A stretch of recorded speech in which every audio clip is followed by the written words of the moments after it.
Ivy, you're wrong. I mean, Kay can't possibly be a serial killer. She can, and she is. I have known her entire life. She grew up with my children. She sang at the church choir. I was at her christening. She volunteered at the animal shelter. She's a gentle soul. There's no way she would kill anyone. Please. You know what a piece of work she grew up to be. You saw how obsessed she was with Miguel. She hated her own cousin Charity because he fell in love with her.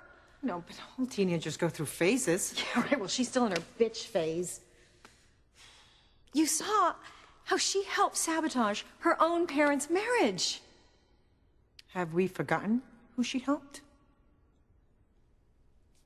My point is that she was more than willing to take my side against her very own mother. If she wasn't a selfish, immoral monster, she would have exposed my plan the minute she found out about it. But she didn't. You weren't there. Trust me. She all but packed Grace up and drove her to the airport. Well, Miguel said that she was hurt. Hurt that Grace wanted him to be with Charity and not her. Oh, right, yes. And all decent children go to such extremes to get back at their parents when they're hurt. No, she is selfish, she is self-absorbed, and she doesn't care who she hurts as long as she gets what she wants. I warned Fox, I warned him to stay away from her, but he wouldn't listen to me. He's just like Ethan with Teresa.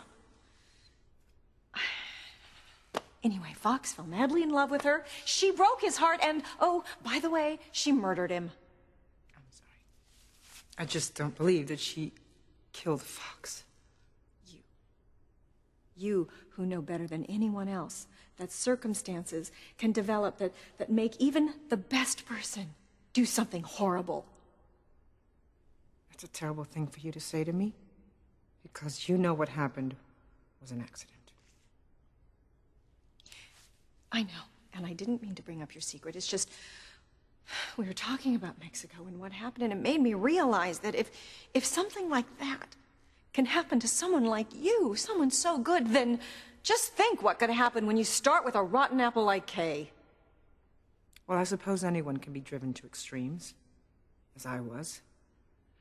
But for Kay to plan out a murder and then actually carry one out, One? Try several. 5 at last count. I'm sorry. I just can't accept it. You can't accept it after what happened to you? Which was impossible. And yet that happened. I know. And I've never been able to go back to Mexico. Not even to visit Paloma when she was there. I've lived quietly my whole life, and now, when I thought my secret was just safely buried in the past, it's come back to haunt me with a vengeance. How, Pilar? If I didn't say anything and Father Lonergan didn't say anything, then how was your secret discovered?